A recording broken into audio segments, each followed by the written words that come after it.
Hello, taga-Jason Hospital po ito. Okay. Bakit kayo napatawag? Kayo ba yung anak ni Miss Kim Hee-suk, si Miss Ha Yun-so? May kailangan kaming sabihin sa inyo sa funeral ng mama nyo. Halos 3 taong namalagi si Miss Kim Hee-suk dito dahil sa sakit sa puso at namatay na siya kahapon lang.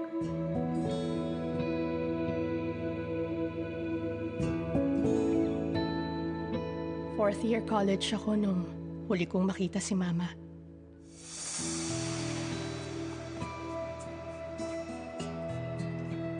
Nung tumawag siya, sinabi niyang patay na si Papa.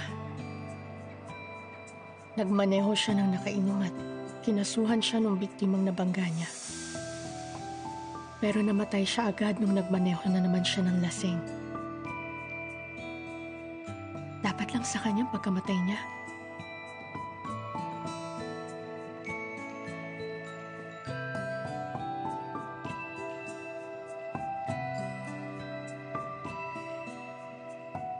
At para asikasuhin ang gulong ginawa niya, kailangan ko na namang makita ang pinakaayokong makita sa buhay ko.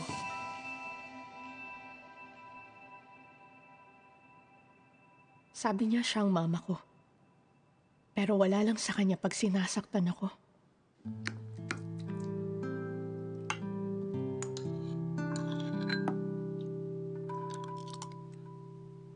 Masarap pa? Bakit? Bakit? Bakit?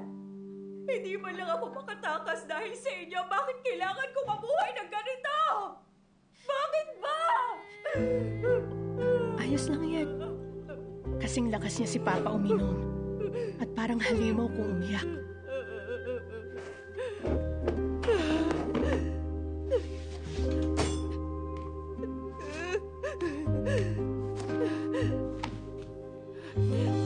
Teka nga. Buisit. Hoy, mga malas kayong bata. Kunin mo na to't lumayas na kayo sa buhay ko! Ayoko makita ka! Layas na!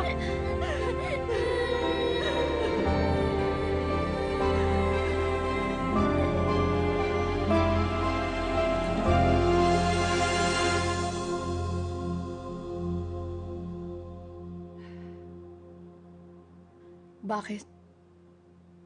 Pinuntahan niyo pa ako rito. Papa mo pa rin siya. Kailangan mong magpaalam sa huling pagkakataon. Yun ang responsibilidad ng anak.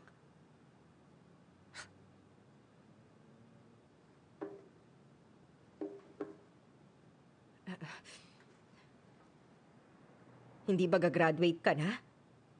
Eh di makakapagtrabaho ka na niyan. Kailangan mong bayaran yung utang ng papa mo. Huwag ka nang mag-isip at bumalik ka na. Hindi mo mapuputol ang koneksyon mo sa pamilya.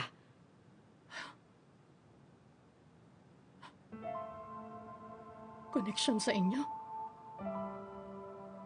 Kung ang relasyon ng magulang at anak galing sa langit na gaya ng sabi nila, parusahan na lang sa anak ko. Para sa akin ang pamilya ko lang ay si Jisok. At wala nang iba.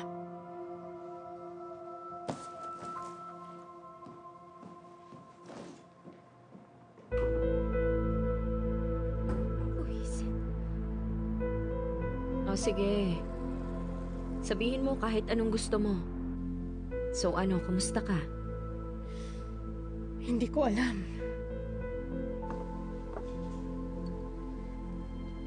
Nung umalis ako sa bahay, ang dami ko ng pinagdaanan. Kaya siguro ganon. Alam ko parurusahan ako dito. Pero hindi ako malungkot. Hindi ako pupunta sa lamay na yon. At hindi ko nasasagutin ang tawag ng mama ko.